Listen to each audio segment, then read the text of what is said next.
자, 대현TV의 시청자 여러분 반갑습니다. 여의도 2프로 출발합니다. 늘 함께 해주고 계신 여의도의 제갈량 장경상 프로님 나와 계십니다. 네, 어서 오십시오. 반갑습니다. 네, 선거를 앞두고 문재인 정권의 돈 뿌리기, 헛 공약 남발이 이어지고 있습니다. 보궐선거도 이럴진데 내년 대선 또 지방선거에서는 거의 나라를 말아먹을 지경이 되지 않을까 걱정이 됩니다. 장 프로님, 우선 민주당이 4차 재난지원금, 이게 소상공인 등 690만 명한테 20조 원을 지원하겠다고 했습니다. 우리가 1차 재난지원금이 제가 알기로 15조 원이 안 됐습니다. 13조 원. 예, 전국민 재난지원금을 줬는데 불구하고. 그런데 도대체 20조 원이나 690만 명을, 네. 자, 이게 코로나로 고통을 겪는 국민들을 보듬기 위해서 그런다 치지만 이게 벌써 네 번째고 앞으로 더 있을 거고 좀 과하지 않습니까? 차라리 이럴 거면 전국민 대상으로 재난지원금을 주고 국민 기본소득에 대한 실험을 하는 게 낫지 않을까요? 이게 지금 사실은 그 길로 가는 수순이라고 봐요. 예. 그런 길로 가는 수순이라고 봐요. 문제는 이제 이 좌파가 가지고 있는 문제는 뭐냐면, 증세 좀 뭔가 생산적인 것은 맞고 쓰는데 몰두한다는 거죠. 그렇죠. 예, 그렇죠. 중요한 거는 캐시카우가 필요한 거예요. 재원은 한정돼 있고 그 재원을 마련하는 거는 정부가 마련하는 게 아니에요. 정부는 절대 돈을 만들어낼 수 없어요. 돈은 찍어낼 수 있지만 돈을 만들어낼 수는 없어요. 그렇죠. 어차피 그건 기업이 하고 국민이 하는 거죠. 기업이 하는 거니까. 그러니까 비즈니스에서 하는 거예요. 그렇죠. 비즈니스에서. 근데 이 정부는 비즈니스에는 관심이 없어요. 오히려 옥죄기나 하지. 그래놓고 돈 쓰는 데에는 계속 이렇게 하는 거예요. 돈 쓰는 거는 마치 지들 돈처럼 막 쓰지 않습니까? 그게 좌파의 특색이에요. 책임의식이 없어요. 그러니까 이 사람 늘 말씀드리잖아요. 좌파라고 하는 건 본질적인 문제가 뭐냐면 국민들의 삶에 오히려 무관심하다고. 국민들의 삶 무관심합니다. 이게 지속 가능하지 않잖아요. 그렇죠. 그러니까 본질적인 거를 해결하려고 들지 않아요. 왜? 그게 포퓰리즘이에요. 그게 좌파가 원래 그래요. 그렇습니까? 좌파라고는 인간 본성에 뿌리를 두고 있지도 않고 국민적인 삶의 본질에 관심이 없다고. 아주 못돼 먹었네요, 좌파들은. 이러는 게 허공에 있는 허상만 쫓아요. 정의니 공정이니 무슨 평화 이런 거, 평균이니 이런 것만 쫓아요. 그러니까 그거는 정치가 할 수 있는 영역이 아니에요. 제가 늘 말씀드리잖아요. 그 정치가 할 수 있는 영역이 아니라고. 그걸 하려고 드는 순간 전체주의고 독재가 된다고. 기본적으로. 자, 그러니까 이게 바로 이제 좌파하고 전체주의 본연적인 특징이에요. 권력이 돈을 가지고 사람을 선택해서 기준을 정하고 선택해서 돈을 나눠주는 거예요. 그렇죠. 이게 전체주의죠. 그렇죠.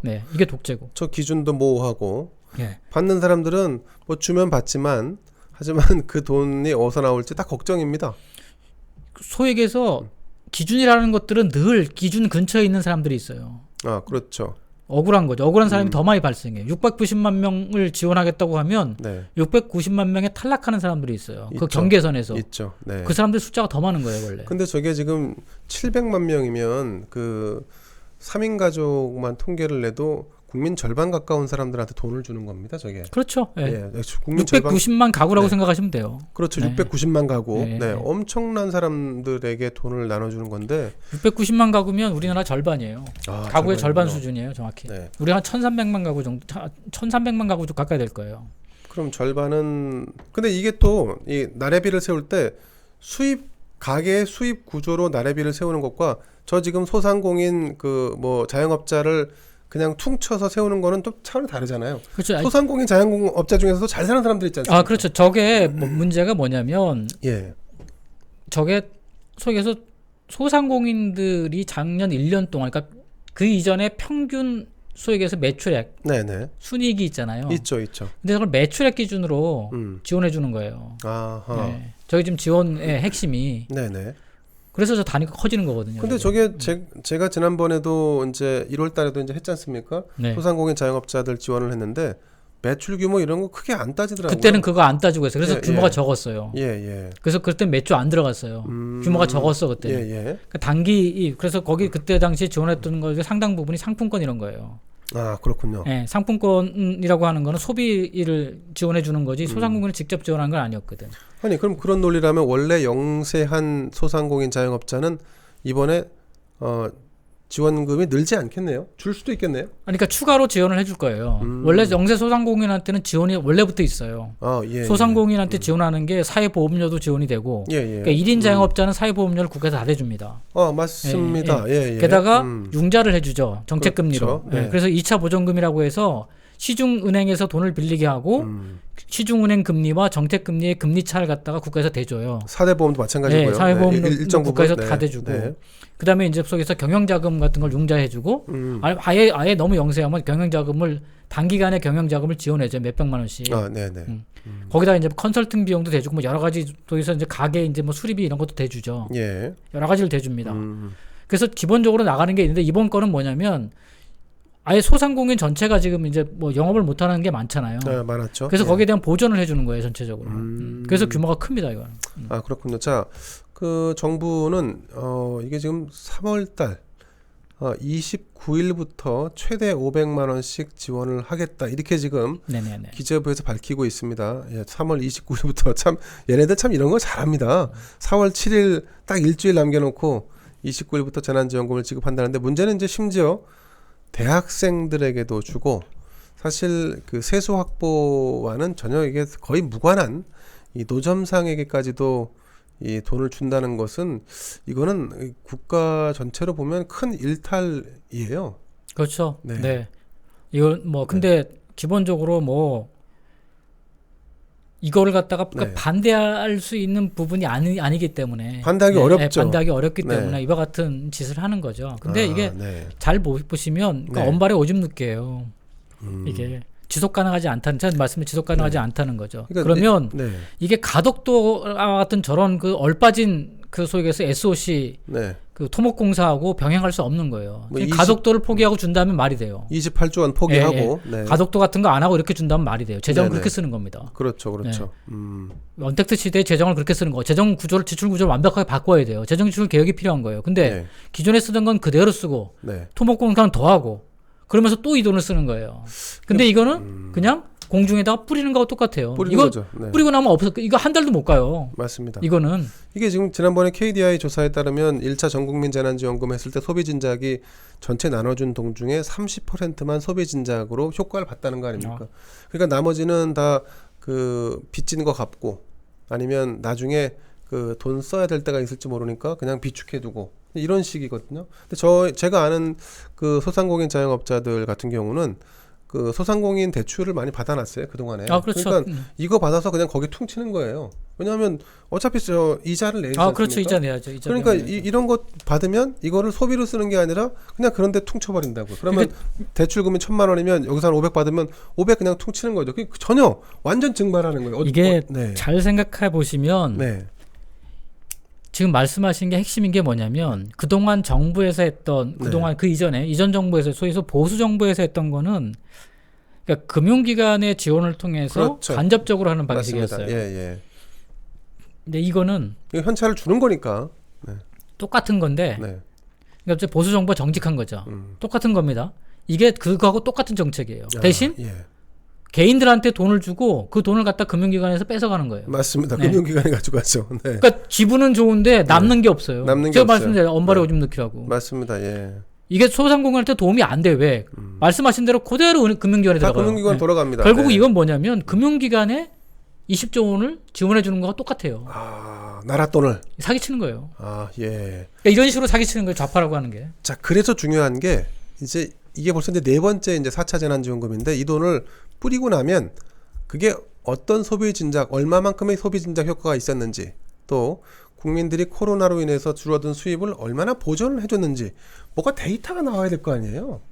여러분들 그런 거 안 만들죠. 그러니까 여러분이 잘 생각해서 보시는 게 뭐냐면 지금 이 정도 되면요. 은행 중에 제2금융권이던 은행 중에 곡소리가 나야 돼요. 왜? 대출금 회수가 안 돼요. 그렇죠. 안 돼야 정상이죠. 오히려 대출금이 막 쌓여가죠. 이자 비용을 낼 수가 없는데 그거에 대해 아무것도 없어요. 결국 뭡니까 이게? 금융기관을 지원해 주는 거예요. 그렇군요.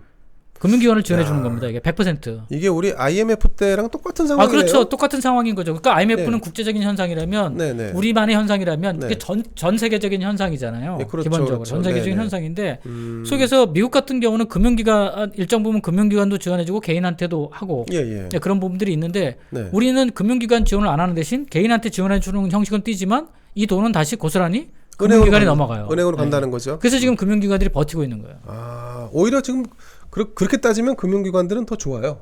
그렇죠. 왜냐하면 그 금액은 작을지 몰라도 많은 사람들이 아주 초단기에 갑자기 부채 한 10% 20% 아니면 많게는 100%까지 다 상환을 해버리지 않습니까? 이게 손실률이 금융기관 손실률이 엄청나야 돼요. 지금 그런 소리가 안 들려요. 안 들리죠. 없습니다. 맞습니다. 안 들립니다. 그 금융기관은 앉아서 진짜 손 안 대고 코 푸는 격이네요. 그렇죠. 이자는 이자대로 받아. 또 운영하면 운영비 그대로 지원받아. 그렇죠. 이렇게 해서 일선 그 국민들에게 나눠주면 현찰 나눠주면 그거 다시 이자로 다시 가져 들어와. 대출금 반환하고 대출금 이자 반환하죠. 반환하는 데 쓰는 거예요. 맞습니다. 굉장히 규모가 큽니다. 그러니까 그래서 우리가 이제 2차 보전금 규모도 굉장히 커요. 우리가 예산을 볼 때 예산에 빠져 있는 부분들이 있어요. 바로 금융성 지출이에요. 금융성 지원 지출. 우리가 그 기술 보증, 신용 보증, 그러니까 중소기업 보증하는 기관들이 있잖아요. 보증 기관들이 있잖아요. 그건 거기서 쓰는 돈들은 다 빠져요. 우리가 세출 예산에서. 그렇군요. 그래서 금융성 기금은 다 빠집니다. 그런 부분들이 있어요. 그래서 그런 부분들도 꾸준히 지원하고 있기 때문에 사실은 지원이 안 되는 게 아니었어요. 그동안에도. 그러니까 직접적인 지원으로 피부에 와닿는 것이 좀 덜해서 그렇지 간접적인 방식으로 계속 지원이 그렇죠. 융자 정책 금리를 통해서 그렇죠. 융자를 맞습니다. 지금은 이제 제로 금리잖아요. 그렇죠. 제로금리이기 때문에 더더군다나 금리에 대한 부담 별로 없어요. 사실은. 지금 소상공인 자영업자 같은 경우 대출하면은 금리가 1% 2%입니다. 그렇죠. 근데 그것조차도 이제 거의 제로금리 상태로 지원을 해주는 거예요. 그렇군요. 기본적으로. 그거를 사실은 은행이 그렇게 하는 게 아니라 정부가 그만큼 나머지 갭을 지원을 하는 그렇죠. 거죠. 그걸 이제 2차 보전금이라고 하는 건데 그런 지원금들이 꽤 있습니다. 국가에서 하는 게. 그거를 지원해주고 또 플러스 알파를 하는 거예요. 그렇죠. 그러니까 여러분 1,000만 원의 빚이 있는데 이게 지금 빚을 대출을 내면 보통 한 4% 5% 이자율이 있는데 정부에서 요거 한 3%를 대신 내주고 이 당사자는 1, 2%만 내고 그리고 다시 또 현찰을 지급받는 식입니다. 그렇죠. 근데 이것마저도 다 은행으로 간다는 거죠. 그렇죠. 자, 어쨌든 저는 이런 좀 구체적인 좀 데이터가 정부가 이런 노력을 좀 해서 데이터를 좀 냈으면 좋겠습니다. 진작 효과라든가 얼마나 보존이 됐는지 등등에 대해서. 자, 이제 지금은 그런 거를 할 수가 없는 게 그러니까 문제는 뭐냐면 굉장히 많은 어려움에 처해 있어서 엄청나게 이제 거의 다들 망해 가야 되는데 사실 또 그 정도는 아니에요. 왜냐하면 사람들이 그 저축을 하잖아요. 그러니까 한 달 벌어서 한 달 사는 게 아니잖아요. 다들 수익이 있으면 수익을 따로 떼놓고 만약에 사태에 개인도 대비를 하는 거잖아요. 그렇게 대비를 하죠. 그렇기 때문에 사실은 그 부분들이 이게 얼마나 지속될지를 모르기 때문에 그런 부분인데 사실 이것도 우리가 너무 호들갑을 떠는 거일 수 있어요. 기본적으로. 왜냐면 우리가 은퇴하거나 내가 실직할 걸 대비해서 저축도 하고 하는 거잖아요. 사람이. 늘 대비를 하는 거잖아요. 그걸 갖다 국가가 100% 다 서포트할 수도 없는 거고. 근데 이건 이제 재난이라고 하는 이유로 이제 하는 건데 기본적으로 그러면 이걸 좀 더 본질적인 시각으로 접근을 해야 돼요. 그래서 국민 기본소득 차라리 그쪽을 들여다보자는 거 아닙니까? 그러니까 본질적으로는 저 재정 지출 구조를 얘기해야 돼요. 복지 구조도. 그러니까 재정 지출 구조를 바꾸는 걸 얘기해야 되는데 문제는 뭐냐면 그거를 안 한 상태에서 계속 저렇게 소위 언발에 오줌 넣기 식으로 그냥 이렇게 선심성으로 막 돈을 뿌리는 정책을 쓴다고 하는 거죠. 저거는 진짜 다 뿌리는 거예요. 저거는. 그러니까 복지에 대한 대대적인 개혁이 필요한 거죠. 복지 플러스 재정 지출에 대해서 개혁을 해야 돼요. 그래야지만 저런 지금 가덕도 신공항 같은 저런 얘기를 안 하게 돼요. 자, 가덕도 신공항 특별법이 이미 통과가 됐습니다. 국토부에서는 욕을 많이 먹었는데 28조 원이나 든다고 했고요. 일부 시민단체에게 경실련에서 아마 얘기한 것 같은데 28조 원 플러스 알파 한 40조 원도 더 든다 이렇게 주장을 했습니다. 항공 전문가들이 낙제점을 준 가덕도 이렇게 해놓고 나중에 정권이 교체되면 그때는 다 남을나라 할 거 아닙니까? 남을나라 하겠죠. 근데 저거는 뭐냐면 제가 우려하는 건 뭐냐면 저게 거의 우리 전라도 그 뭐죠? 새만금. 새만금 꼴 날 가능성이 높아요. 새만금은 진짜 돈 먹는 하마죠. 저게 그러니까 새만금이 30년 그 노태우 대통령 때 한 거예요. 90년도인가? 돈을 계속 쏟아부어도 30년을 해도 아직 안 끝났어요. 예. 아니 끝나기는커녕 예. 지금 거기 아직 뭐 제대로 되지도 않았지 않습니까? 30년을 했는데 아직도 허우벌판 똑같아요. 네, 맞습니다. 예. 근데 제가 볼 땐 저 가덕도 신공항이 100% 그렇게 될 가능성이 없어요. 왜냐하면 예. 저 가덕도 신공항 가덕도 자체가 공항 입지가 안 돼요. 안 되죠. 아니 뭐 섬에다가 바다를 메꿔 갖고 아니, 활주로를 만든다는 게 말이 됩니까? 그 섬 자체를 깎아서 공항 활주로를 만들 수 있으면 예. 그 정도로면 또 이해라도 하겠어요. 근데 그게 안 돼. 그 활주로 길이가 안 돼요. 그래서 바다를 메꾸죠. 바다를 메워야 돼요. 네, 맞습니다. 바다를 메우는 게 어떤 식이냐면 우리가 그 교각을 세워가서 하는 식으로 할 수밖에 없어요. 예. 바다거든요. 네, 그렇죠. 근데 거기다 교각을 세워가지고 기반을 만들어가지고 그 위에다 활주로와 부설 시설을 놔야 돼요. 네네. 아니 그게 돼요, 그게? 제가 그래서 제가 든 생각이 뭐냐면요. 그럴 거면 차라리 그냥 항공모함 몇 대를 연결하는 게 낫겠다 싶더라고요. 아니, 항공모함 하나 사다가 그걸 만드는 게 나아요. 네. 아니 그러니까 러시아에서 아니 항공모함 한 2개 있으면은 그저 공항 활주로 잡을 수 있을 거 아닙니까? 항공모함 2대면 충분하죠. 그렇죠. 넘치죠. 뭐 한 200몇 미터 나올 테니까요. 더 길어야 되나? 그러니까 아무튼, 큰 비행기면 한 네. 4척까지는 필요한데. 4척까지. 예. 근데 기본적으로 그러면 저 공사는 늘 하다가 중단되고 하다가 중단될 수밖에 없어요. 그렇죠. 계절적인 영향도 네. 있고요. 네, 맞습니다. 공사를 지속할 수가 없어요. 게다가 그렇죠. 네. 40조가리 저는 뭐 100조 이상을 봅니다. 왜냐하면 100조. 접근로가 굉장히 복잡해요, 저게. 예.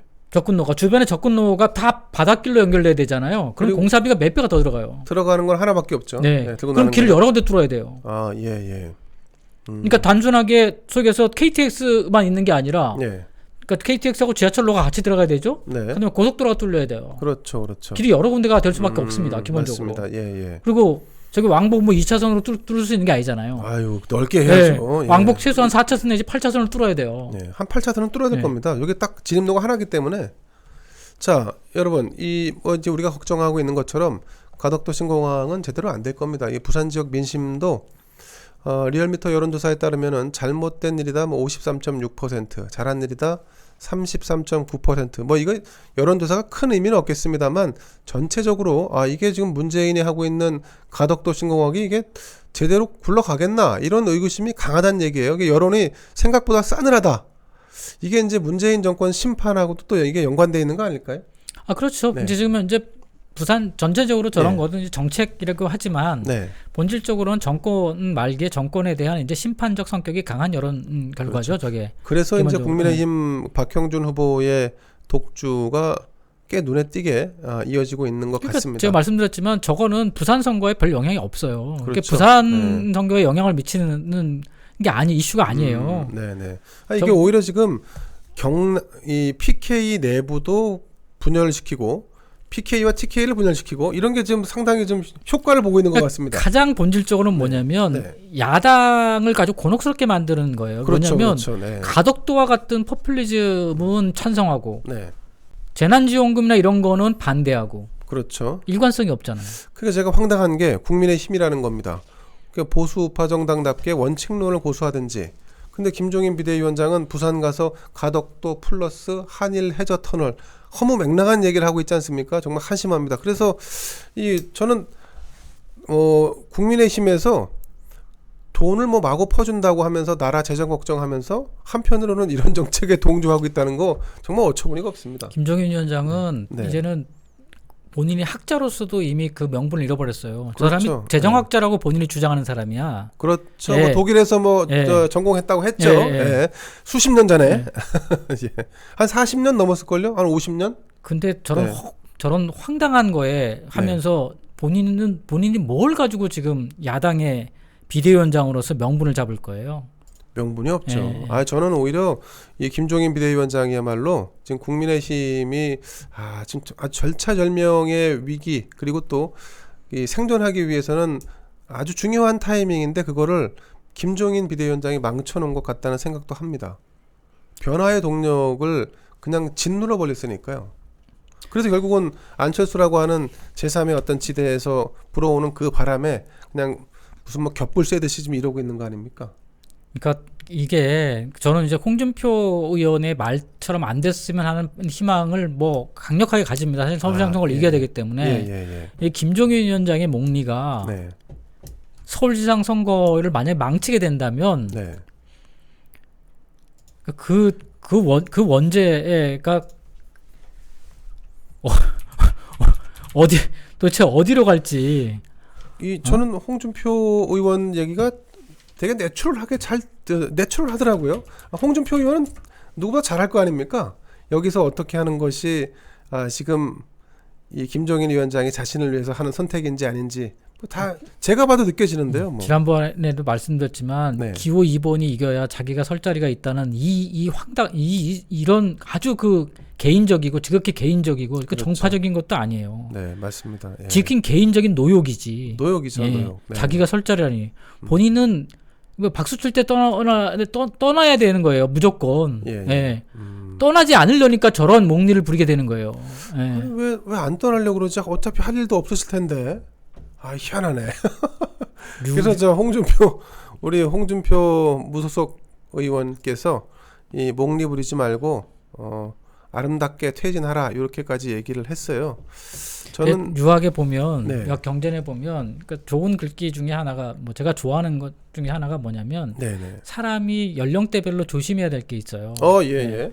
어렸을 때는 소년 출세 혈기가 왕성하죠. 혈기가 기가 네. 내 기운이 어디로 갈지 정해져 있지 않기 때문에 네네. 항상 여자를 조심하라 그래요. 여자를 네, 어렸을 때는 여기서 어렸을 때는 15세 이상입니다. 기를 뺏기나요? 옛날 이제 네. 그런 거에 이제 자기 에너지를 소비하면 안 된다는 거죠. 예. 미정이기 때문에 뭔가 자기 몰두할 것들을 찾는데 주력해야 된다는 거죠. 뭔가 자기가 할 것들을. 예. 그럼 장년이 되면 네. 이제 혈기가 정해져 가지고 그다음부터는 혈기가 막 이제 한 곳으로 집중할 때예요. 예. 뭔가 일을 도모하니까. 네. 그때 뭐냐? 싸움을 조심해야 된다 그래요. 싸움. 예. 조심해야 될 게 싸움. 예. 끊임없이 자기 거를 주장하기 때문에 자기 걸 네. 추구하기 때문에 네. 끊임없이 남과 부딪히게 돼요. 근데 이 싸움을 잘해야 된다는 거죠. 그렇군요. 싸울 자리와 누울 자리, 네. 피할 자리 이런 것들 잘 가려야 된다는 거예요. 그렇군요. 싸움에 네. 있어요. 네. 조심해야 될 게. 자, 그다음에 이제 나이가 들면 김종인처럼 나이가 많으신 분은 혈기가 이제 쇠약해졌잖아요. 그렇죠. 이제는 내가 뭘 할 수 있는 때가 아니에요. 어허. 근데 이때는 뭘 조심해야 되냐? 뭘 얻으면 조심해야 돼요. 얻는 거 자체를 나한테 뭐가 오면 조심해야 돼요. 자리, 뭘 갖는 거, 사람, 부. 예. 왜냐면 내가 지금 뭘 할 수 있는 때가 아닌데 자꾸 그런 게 나한테 와요. 그럼 내가 의심을 해봐야 돼 스스로. 이걸 내가 받아도 되는 건지, 예. 이 자리를 내가 가는 게 맞는 건지, 아하. 이 사람을 내가 얻어도 되는 건지. 예. 그러면 지금 김종인 위원장은 얼른 집에 가셔야 되는 게 맞는 것 같은데. 이미 오래됐어요. 예. 이 자리는 오시는 자리가 아니에요. 올 자리가 아니었죠. 네, 그렇죠. 근데 진짜 우리 장프로님, 이 지금 국민의힘은 도대체 어떻게 하면 좋습니까? 진짜 싹 들어서 좀 교체하는 게 이건 불가능한가요? 우리가 뭐 오랫동안 정치권에서 숙제 중에 하나가 뭔가 개혁을 하자, 혁신을 하자고 했을 때 그게 잘 안 됩니다. 현실적인 부분들 때문에 안 되는데 지금처럼 4차례 선거를 지고도 그 관성 아이고 어차피 안 되는 거야 이렇게 포기를 해야 되는 건지 아니면 진짜 이번엔 바꿔야 되는 거 아닌가 라고 하는 분위기를 만들어 가야 되는 건지. 근데 결국은 한국 정치에서 네. 그러니까 어디나 마찬가지지만 뭐 미국도 지금 보면 이제 트럼프 현상을 봐서도 그렇지만 결국은 특히 한국 같은 지형에서의 정치는 소위 해서 정권을 창출할 수 있는 능력이 있는 사람만이 할 수 있는 거예요. 예. 그거는 참 정권을 창출할 수 있는 능력이 안 되니까 어떻게 할 도리가 없네요. 할 수 없습니다. 그건 불가능합니다. 그러면 매 저렇게 돼요. 그냥 어중이 떠중이 약간 사이비들이 늘 그냥 자리나 탐하고 지 입속이나 챙기고 그렇게 할 수밖에 없어요. 당분간 이게 그래서 이제 서울시장 선거에서 안철수라는 사람이 되든 안철수든 누구든 단일 후보가 되고 그 사람이 전국의 주도권을 잡고 야권 정계 개편을 추진해야 되는 거예요. 그렇군요. 아니면 이제 윤석열 같은 사람이 바깥에 있지만 그런 사람들이 소위 해서 대통령 선거로서의 지지율, 대통령 후보로서의 가능성, 그 가능성을 놓고서 힘을 가지고 소위 해서 원심력으로 작용해서 야권 진영 내에 있는 뭐 국회의원들 다수를 갖다가 끌고 가가지고 새로운 동력을 확보하거나 그런 방법밖에 없어요. 참 안타깝습니다. 그 정치의 변화 또 혁신 이런 것에 대한 관심이 많은데 제가 이제 이 여의도 정치권을 좀 이렇게 수년간 살펴본 바에 따르면 그게 참 현실적으로 쉽지가 않습니다. 어렵습니다. 나중에 혁신을 한다고 해서 열심히 막 뭐 북치고 장구치고 했는데 또 그 사람들 와서 거기 줄이 틀고 앉아 있습니다. 그게 우리 현실일 수도 있는데요. 자, 여러분 어쨌든 문재인 정권의 퍼주기 그리고 헛된 공약 남발 이런 부분들 경계를 한편으로 하면서도 우리가 조금 더 전략적으로 한 발 더 나아가는 그런 접근 방식을 고민해야 합니다. 뭐 재정 우리가 지금 야당이 무슨 재정 걱정할 때는 아닌 것 같고요. 국민 기본소득과 관련된 논의를 차라리 본격적으로 하든지 아까 장프로님 말씀하신 대로 복지와 이 재정에 대해서 정말 손을 댈 필요가 있다. 그럴 타이밍이 왔다. 네, 이런 그 관점도 한번 우리가 좀 모아갈 필요가 있다고 봅니다. 자, 두 번째 여러분들과 함께 나눈 주제 여기서 마치도록 하겠습니다. 감사합니다. 네, 고맙습니다.